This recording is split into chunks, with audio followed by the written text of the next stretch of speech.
Good morning वाला भी कक्षा 9 वाले ध्यान दें। पिछले दिन हम लोगों ने मंत्र नामक पाठ के अंतर्गत कुछ गद्य खंड को पढ़ा था। आज शेष गद्य खंड को हम पढ़ ध्यान दीजिएगा। आप लोग हम लोगों ने पिछले दिनों मृणालिनी ने कैलाश से सर्प दिखाने के लिए कहा, तो कुछ जो वहाँ आगंतुक आए थे वो उस पर कमेंट किए। तो मृणालिनी ने कहा कि नहीं, हम नहीं देखेंगे। इसके बाद आगे आप देखिए। इस पर मित्रों ने ठहाका लगाया। एक साहब बोले, देखना तो आप सब कुछ चाहे पर कोई दिखाए भी तो। कैलाश को मृणालिनी की झेपी हुई सूरत देखकर मालूम हुआ कि इस वक्त उसका इनकार वास्तव में उसे दरबे के सामने ले जाकर बुरा लगा। उसने सोचा, कैलाश ने, कि जो मैंने इनकार किया है ये इसको बुरा लगा। जब ही नृत्य समाप्त हुआ, गाना शुरू हुआ, उसने मृणालिनी और अन्य मित्रों को सांपों के दरबे के सामने ले जाकर महुर बजाना शुरू किया। वो ले गया, सोचा कि इसको बुरा लगा हमारा मना करना, तो सबको, कुछ मित्रों को और उसको ले जा करके जहाँ सांप थे दरबे के सामने, वहाँ वो अपना बीन बजाना शुरू किया।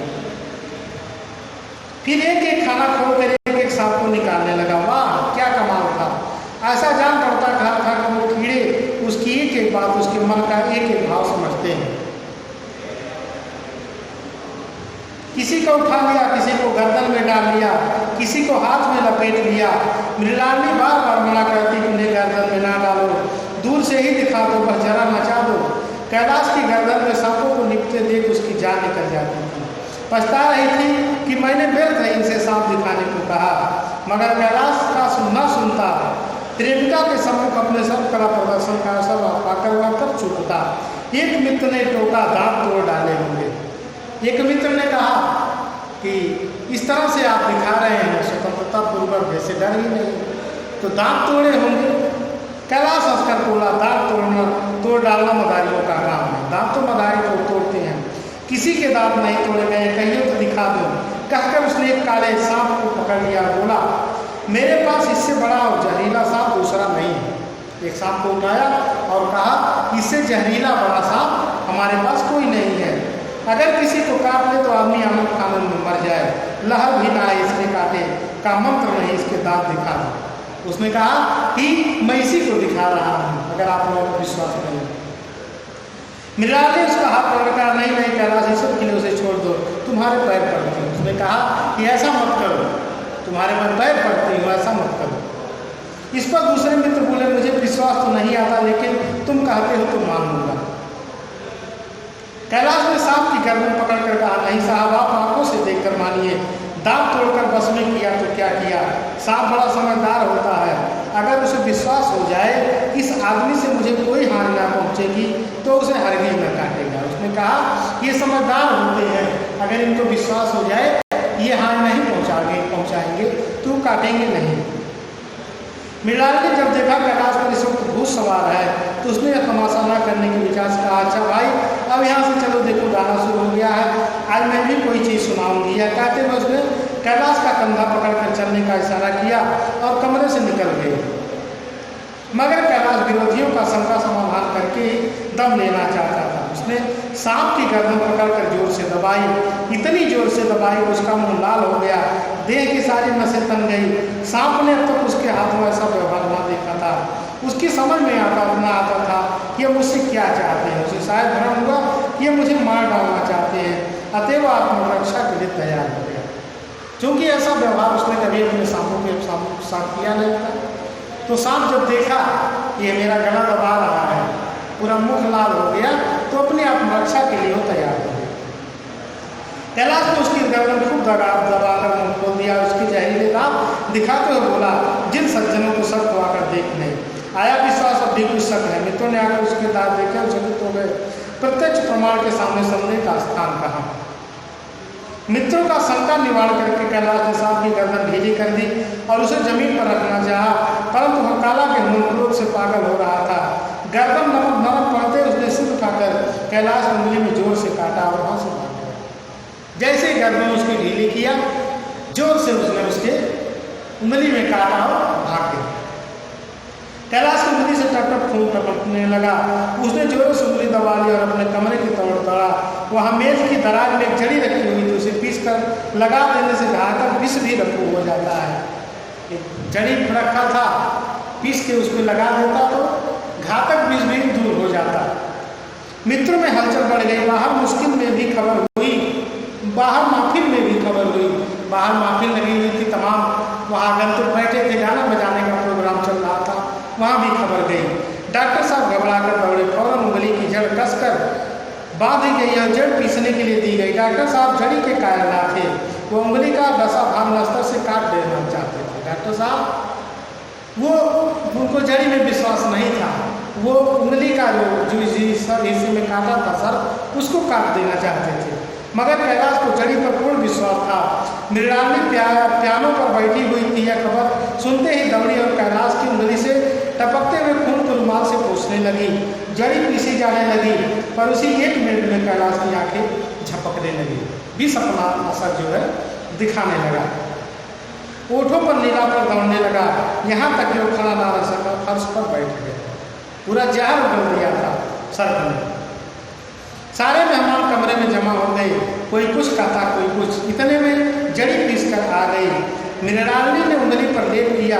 1 मिनट और बीता, कैलाश की आंखें बंद हो गई। जहर पूरी तरह से उसके शरीर में फैल गया, उसकी आंखें बंद हो गई। वो लेट गया और हाथ से पंखा झलने का इशारा किया। माँ ने दौड़कर उसका सिर गोद में रख लिया और बिजली का टेबल फैन लगा दिया। डॉक्टर साहब ने झकझुक कर पूछा, कैलाश कैसी तबीयत है? कैलाश ने धीरे से हाथ उठा दिया, मगर कुछ बोल ना सका। उसने हाथ का इशारा किया लेकिन बोल नहीं पाया। मृणालिनी ने कौन सर में कहा, क्या जड़ी कुछ असर ना करेगी? डॉक्टर साहब ने सिर पकड़ कर कहा, क्या बताऊं, मैं इसकी बातों में आ गया। अब तो लश्कर से भी कुछ फायदा नहीं हुआ। आधा घंटे तक यही हाल रहा। कैलाश की दशा क्षण बिगड़ती जाती थी। यहाँ तक उसकी आंखें पथरा गई, हाथ पांव ठंडे हो गए, मुंह की कांति मलिन पड़ गई, नाड़ी का कहीं पता नहीं। मौत के सारे लक्षण दिखाई देने लगे। घर में कोहराम मच गया। घर में जान पूरी तरह से घर में कोहराम मच गया। सब लोग परेशान से हो गए, घबराने लगे। मृणालिनी को सिर पीटने लगी। माँ अलग पछाड़े खाने लगी। डॉक्टर चड्ढा को मित्रों ने पकड़ लिया, नहीं तो नस्तर अपने गर्दन में ही मार देते। डॉक्टर चड्ढा पूरी तरह से परेशान हो गए और वो नस्तर को अपने ही मारने वाले थे कि मित्रों ने पकड़ कर रोकथाम की। एक माँ से बोले, कोई मंत्र झाड़ने वाला मिले तो संभव है, अभी जान बच जाए। एक मुसलमान सज्जन ने इसका समर्थन किया, अरे साहब कब्र में पड़ी हुई लाशें जिंदा हो गई हैं, ऐसे ऐसे बात पड़े हुए। उन्होंने कहा कि ऐसे ऐसे तमाम जानकार हैं, मंत्रों को जानने वाले, कि लाशों को भी उठा दिए। डॉक्टर बोले, मेरी अकल पर पत्थर पड़ गया कि इसकी बातों में आ गया। नस्तर लगा देता तो यह नौबत नहीं आती। बार बार समझाता है, बेटा साफ ना पालो, मगर कौन सुनता था। बुलाइए किसी झाड़ फूक करने वाले को, मेरा सब कुछ ले ले, मैं अपनी सारी यादगार उसके पैरों पर रख दूंगा, लंगोटी बांध कर घर से निकल जाऊंगा, मगर मेरा कैलाश, मेरा प्यारा कैलाश उठ बैठे। ईश्वर के लिए किसी को बुलवाइए। अब जब इनके ऊपर पड़ी, एक बार वो बुढ़ा अपने बेटी को लेकर गया था, उसको देखे तक नहीं। अब इनको समझ में आ रहा है, कह रहे हैं कि बुलाइए, मैं सब कुछ अपना दे दूंगा, लेकिन मेरा बेटा बच गया। एक महाशय का किसी जानने वाले से परिचय था तो उसे बुला लाया, मगर कैलाश की सूरत देखकर उसे मंत्र चलाने की हिम्मत ना पड़ी। बोला, अब क्या हो सकता है सरकार, जो कुछ होना था हो चुका। उसने कहा कि जो कुछ होना था हो चुका, अब कुछ नहीं हो सकता। अरे वो क्यों नहीं कहता, जो कुछ ना होना था वो हो चुका। इसने डांट कर कहा कि जो कुछ नहीं होना था वो हुआ। इसको सब कर्म ने काटा, ये मरने वाला यही नहीं होना चाहिए। माँ बाप अपने बेटे का सेहरा कहाँ देखा, मृणालिनी का कामना तल क्या पल्ला और पुष्प रंजित हो उठा। मन के वह स्वर्ण स्वप्न जिसे जीवन आनंद का स्रोत बना हुआ था क्या पूरे हो गए। जीवन के नृत्य में तारिका मंडल सागर में आमोद की बाहर डूबते हुए क्या उसकी नौका जलमग्न नहीं हो गई। जो ना होना था वो हो गया। पूरा परिवार परेशान, जितनी आशाएं थी आकांक्षाएं थी सब धूल में मिल गई। वही हरा भरा मैदान था, वही सुंदर चांदनी, एक निशब्द संगीत की बात प्रकृति पर छाई हुई थी। इसके पहले आमोद प्रमोद का माहौल था, लेकिन जब सर्प ने काटा तो चांदनी वही थी लेकिन निशब्द थी, कोई शब्द वहां नहीं था। वही मित्र समाज था, वही मनोरंजन के सामान थे, मगर जहाँ हास्य की दिन थी वहाँ प्रण कंदन और सब रहा था। जहाँ लोग हंस रहे थे, गीत गा रहे थे, बाजा बजा रहे थे, वहीं हम लोग चित्कार करके रो रहे हैं, परेशान से हो रहे हैं, व्याकुल। शहर से कई मील दूर एक छोटे से घर में एक बूढ़ा और बुढ़िया अंगीठे के सामने बैठे जाड़े की रात काट रहे थे। बूढ़ा नारियल पीता था, बीच बीच में खांसता था। बुढ़िया दोनों घुटनों में सिर डाले आग की ओर ताक रही थी। एक मिट्टी के तेल की कुप्पी ताप पर जल रही थी। घर में ना चारपाई थी ना बिछौना, एक किनारे थोड़ी सी पुआल पड़ी हुई थी। इसी कोठरी में एक चूल्हा था। बुढ़िया दिन भर उपले और सूखी लकड़ियाँ बटोरती थी। बूढ़ा रस्सी काट कर बाजार में बेचा था। यही उसकी जीविका, उनकी जीविका थी। उन्हें ना किसी को रोते देखा ना हंसते। उनका सारा समय जीवित रहने में कट जाता था। मौत द्वार पर खड़ी थी, उन्हें हंसने की कहाँ फुर्सत। बुढ़िया ने पूछा, कल के लिए सम तो है नहीं, क्या काम है बूढ़ी? वही बुढ़िया बूढ़ा बूढ़ी जो अपने वही बूढ़ा जो अपने बेटे को लेकर गया था। अब उसी की कहानी इसमें दिखा रहे हैं। प्रेमचंद जी बहुत गरीबी से जूझ रहे थे, दिन भर सब काटते और ले जाकर बाजार में बेचते, वही उनके जीवन यापन का साधन था। जाकर झगड़ू शाह से 10 शेर सन उधार लाऊंगा। बुड्ढे ने कहा कि जाकर झगड़ू शाह से 10 शेर सन उधार ले लूंगा, उसके पहले पैसे दिए नहीं, उधार कैसे देगा? ना देगा ना सही, घास तो कहीं नहीं गई है, दोपहर तक क्या दो आने की भी नहीं काटूंगा। इतने में एक आदमी ने द्वार पर आवाज दी, भगत भगत क्या सो गए, जरा किवाड़ खोलो। भगत ने उठकर किवाड़ खोल दिए। एक आदमी अंदर आकर कहा, कुछ सुना? डॉक्टर चड्ढा बाबू के लड़के को सांप ने काट लिया।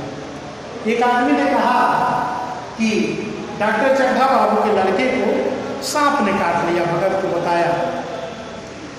आज यही इतना, शेष अगले दिन। धन्यवाद।